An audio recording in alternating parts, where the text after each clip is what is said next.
Hi കൂട്ടുകാരെ, ഇന്നൊരു കഥയായാലോ? കഥ കേൾക്കാൻ ഇഷ്ടമുണ്ടെങ്കിൽ എൻ്റെ കൂട്ടുകാർക്ക് വേണ്ടി ഒരു കഥ പറയാം. ഒരു മലയുടെ മുകളിൽ ഒരു അപ്പൂപ്പനും ഒരു അമ്മൂമ്മയും ഉണ്ടായിരുന്നു. ഈ അപ്പൂപ്പനും അമ്മൂമ്മയ്ക്കും മാപ്പൊടി എന്ന് പറഞ്ഞാൽ ഭയങ്കര ഇഷ്ടമായിരുന്നു. അങ്ങനെ ഇവർ മാപ്പൊടി ഉണ്ടാക്കി. മാപ്പൊടി എന്ന് പറഞ്ഞാൽ അറിയാമല്ലോ, നമ്മൾ റേഷൻ കടയിൽ നിന്ന് കിട്ടുന്ന പച്ചരി പൊടിച്ച് അതിൽ ഏലക്ക, തേങ്ങ എല്ലാം കൂടിയിട്ട് സെറ്റ് ചെയ്ത് വറുത്ത് ഒരു കല്ലിലാണ്. കല്ല് ഭയങ്കര ഇടിയായിരുന്നു. കല്ല് ഇടിച്ചിടിച്ചാൽ ഇത് പൊടിയാക്കുന്നത്. ഇപ്പോഴല്ലേ ഈ ആട്ടും മിക്സിയൊക്കെ വന്നത്. അന്ന് മിക്സിയൊന്നുമില്ല. അന്ന് നല്ല ഉറപ്പുള്ള അരയുള്ള അമ്മച്ചിമാർ ഇടിച്ച് പൊടിക്കുന്നതാണ്. അങ്ങനെ ഈ അപ്പൂനും അമ്മൂമ്മയും കൂടി മാപ്പൊടിയൊക്കെ ഉണ്ടാക്കി മാപ്പൊടി ഇങ്ങനെ തട്ടുക. അങ്ങനെ ഇരുന്നപ്പോൾ അവർക്കൊരു കൊതി, ഒരു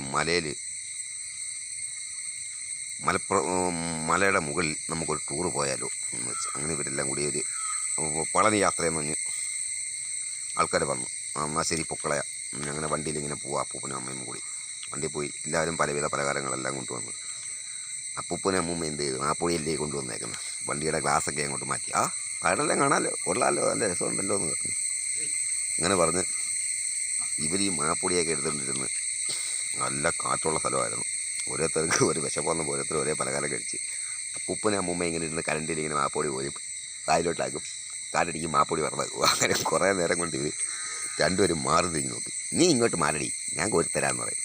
കോരി എന്താ ചെയ്യുന്നത്? മാപ്പൊടി പറന്നു പോവുക. അങ്ങനെ ഇവർ അവസരം പറഞ്ഞ് ഇനി പറ്റത്തില്ല, രക്ഷയില്ല, വെള്ളം കുടിക്കുക. എല്ലാവരും ഇത് ആൾക്കാരിത് ശ്രദ്ധിക്കുന്നു.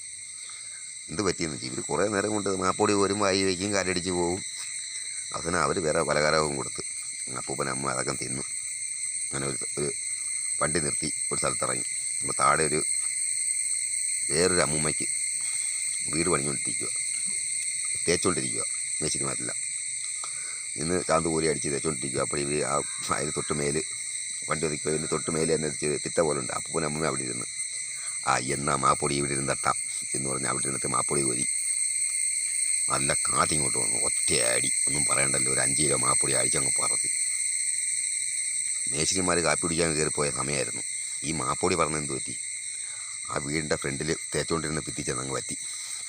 ഇവിടെ നനവുണ്ടല്ലോ, ഈ ഭിത്തി ചെന്ന് പറ്റിയപ്പോഴത്തേന് അത് മൊത്തവും ഇതിനകത്ത് തേങ്ങ കൊത്തും ഏലക്കായ എന്ന് ഒഴിച്ചപ്പോഴത്തേന് തേപ്പ് കഴിഞ്ഞ് അവർ കാപ്പിയും കുടിച്ച് മേശിരി ഇറങ്ങി നോക്കിയപ്പോൾ ഇത് കൊള്ളാം, ഇത് 6 നമ്മളെ ഇവിടെ വൈറ്റ് അടിച്ചതെന്ന് ചോദിച്ചു. ആ വീട്ടുകാർക്ക് ഭയങ്കര സന്തോഷം. അമ്മ പറഞ്ഞാൽ എൻ്റെ വീട്ടിൽ വൈറ്റ് അടിക്കുമോ? അത് ഇത്ര ഡിസൈനായിട്ട് ആര് വൈറ്റ് അടിച്ചെന്ന് ചോദിച്ചു. സംഭവം എന്തോ, ഈ മാപ്പൊടിയെല്ലാം പറഞ്ഞ് അത് ചെന്ന് പറ്റി തേങ്ങ കൊത്ത് ഏലക്കായ പിടിച്ചപ്പോഴത്തേന് ഒരു പ്രത്യേക ഡിസൈനായി വീട്ടിൽ.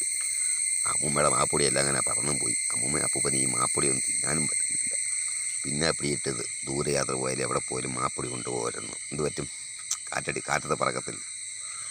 അങ്ങനെ അപ്പൂപ്പനും അമ്മയും പറഞ്ഞ് നമ്മളെ മാപ്പൊടി ശരിയായില്ലടി, നമുക്ക് മാപ്പൊടി കൊണ്ട് ഒന്നും ചെയ്യാൻ പറ്റില്ല. നമ്മൾ കൊതിയോടെ ചെയ്ത കാര്യം നമുക്ക് ഇനി ഒരു കാര്യം മാറ്റാമെന്ന് പറഞ്ഞു. അരി വറുത്ത് പിടിക്കുകയാണ് അടുത്ത് പോകുമ്പോൾ. രണ്ടുപേരും പറയാം, അതാകുമ്പോൾ കുഴപ്പമില്ല, അരി കുതിർത്ത് അത് മാരി വറുത്ത് ശർക്കരയും കൂടിയിട്ട് ഇടിയാക്കുമ്പോഴത്തേന് പറക്കൂലെന്ന്. ഇതാരോടും പറയേണ്ട, നമ്മൾ അറിഞ്ഞാൽ മതി എന്ന് അപ്പൂപ്പനും അമ്മയും കൂടി പറഞ്ഞു. അങ്ങനെ അടുത്ത യാത്രയ്ക്ക് വേണ്ടി അവർക്ക് അരി വറുത്ത് പിടിക്കാൻ വേണ്ടി റേഷൻ കടയിൽ ചെന്ന് അരി മേടിച്ച് കൊണ്ടുവരുമ്പോൾ എന്ത് ചെയ്യുന്നത്? നല്ല അരിയൊക്കെ ഇവരങ്ങ് ഭക്ഷണം കഴിയും. എന്നിട്ട് അതിൽ നിന്നുള്ള പൊടിയരി എല്ലാം കൂടി മാറ്റി വെച്ച് സെറ്റ് ചെയ്താണ് ഇവർ ഉപയോഗിക്കുന്നത്. അപ്പോൾ ഇതാണ് ഒരു അപ്പൂപ്പൻ്റെ അമ്മൂമ്മയുടെ മാപ്പൊടി കഥ. ഓക്കെ.